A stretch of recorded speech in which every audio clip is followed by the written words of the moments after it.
सब विद्यार्थियों को नमो नमः। तो जैसा आप सभी जानते हैं कि आज हम जो हमारा अध्याय है दूसरे सेमेस्टर का 7वां अध्याय सौहार्द प्रकृति शोभा की सद्भाव प्रकृति की क्या है, शोभा है। तो उसको प्रारंभ करेंगे। तो देखिए, वनस्य दृश्यम समीपे एवेका नदी अपि वहति। वनस्य में षष्ठी विभक्ति एक वचन है, षष्ठी विभक्ति एक वचन है। जैसे काके की संबंध है यहाँ पर, तो वनस्य वन के दृश्यम समीपे एवेका नदी अपि वहति के वन के दृश्य के जो पास, समीपे का अर्थ होता है पास, एवेका नदी अपि वहति एक नदी भी, अपि का अर्थ होता है भी, वहती मैंने बहती है, कि वन के दृश्य के पास एक नदी जो है वो बहती है। एक सिंह सुखेन विश्राम्यते सदैव एक वानरः आगत्य तस्य पुच्छम धुनोति।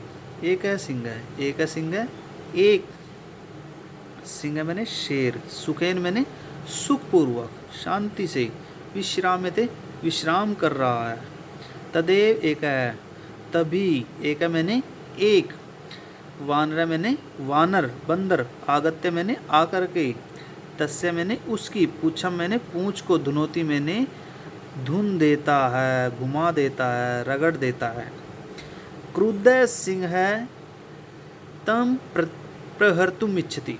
क्रुद्ध सिंह है क्रोध में या क्रोध से परिपूर्ण हुआ, सिंह मैंने शेर, तम प्रहर्तुम इच्छति परम वानरस्तु क्रोधित्वा वृक्षम आरूढ़ है कि क्रोधित शेर उसको क्या करना चाहता है, मारना चाहता है। प्रहर्तुम, हर्तुम का अर्थ होता है मारना, प्रहर्तुम इच्छति, क्रोध से वशीभूत हुआ शेर उसको क्या करता है, मारना चाहता है।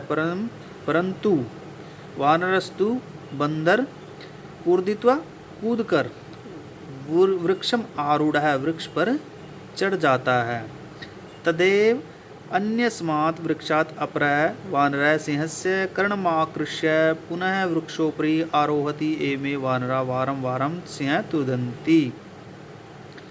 तदेव, तदेव तभी, अन्यस्मात् किसी, अन्यस्मात् का अर्थ होता है किसी, वृक्षात् दूसरे, किसी दूसरे वृक्ष से, अपरः वानरः अन्य बंदर, सिंहस्य सिंह का, शेर का, कर्णमाकृष्य कान खींच करके, पुनः दोबारा वृक्षोपरि वृक्ष के ऊपर, आरोहति मैंने चढ़ जाता है, तभी किसी दूसरे वृक्ष से कोई अन्य बंदर सिंह यानी के शेर का कान खींचकर दोबारा वृक्ष पर चढ़ जाता है। एमे वानरा वारम वारम सिंह तुदंती। इसी प्रकार बंदर वारम वारम बार बार, बार बार सिंह मैंने शेर को तंग करते हैं, परेशान करते हैं। क्रुद्ध सिंह इतस्तः, क्रुद्ध सिंह इतस्तः क्रोधित हुआ सिंह मैंने शेर, इतस्तः मैंने इधर उधर,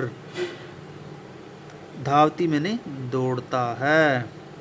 गरजती परम किमपि कर्तुम असमर्थ एव तिष्ठति। गरजती मैंने गरजता है, परम मैंने परंतु, किमपि मैंने कुछ भी, किम का अर्थ होता है कुछ, अपि का अर्थ भी, कर्तुम असमर्थ है कुछ भी कर पाने के कारण, एव तिष्ठति बैठ जाता है।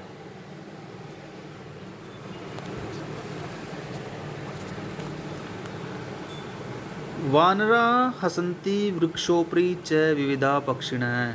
वानरा हसन्ति, वानर हंसते हैं, वानरा हसन्ति, हस धातु है, हंसना अर्थ में हंसती, हंसता है, हसंती यानी कि बहुत सारे वानर है, वानरा हसन्ति, वानर हंसते हैं। वृक्षोपरि च विविधा पक्षिणः, वृक्षोपरि और वृक्ष के ऊपर, विविधा अनेक, पक्षिणः मैंने पक्षी भी, अपि का अर्थ भी, सिंहस्य मैंने शेर की या सिंह की, एतादृशीम इस प्रकार की, दशाम दृष्ट्वा दशा को देखकर, हालत को देखकर, हर्ष मिश्रितम कलरवम कुर्वन्ति खुशी से मिली हुई चहचहाट आवाज करते हैं। निद्रा भंग दुखेन वनराजय सन्नमपि तुच्छ जीवै आत्मनः एतादृश्या दूरवस्थाया श्रांत सर्वजंतून् दृष्ट्वा पृच्छति। निद्रा भंग दुखेन वनराजय, निद्रा भंगेन नींद के खुल जाने के कारण, नींद के टूट जाने के कारण, या नींद के टूटने से। वन राजा मैंने वन या जंगल का राजा, वन का राजा होते हुए भी, सन्नप भी तुच्छ जीवी, राजा होते हुए तुच्छ जीवों के द्वारा, तुच्छ प्राणियों के द्वारा, आत्मना एतदृश्या अपनी अर्थात अपने आप को ऐसी बुरी दशा से, श्रांत सर्व जंतून दृष्टवा पृच्छति, अपने आप को ऐसी बुरी दशा से थका हारा समझकर सभी, शेर क्या करता है, सभी प्राणियों को देखकर, दृष्टवा मैंने दृष्ट धातु है, दृष्टवा देखकर, पृच्छति मैंने पृच्छ धातु है, पूछता है। तो आज की वीडियो में इतना ही। दो जो गद्यांश है उसकी व्याख्या हमने की है। तो आगे का जो भाग है वो हम अगली वीडियो में करेंगे। तो सभी विद्यार्थी इसको अच्छे से याद करेंगे और जहाँ पर भी आपको संशय लगे एक बार इसको याद करने के पश्चात अपनी कॉपी पर लिखेंगे। धन्यवाद।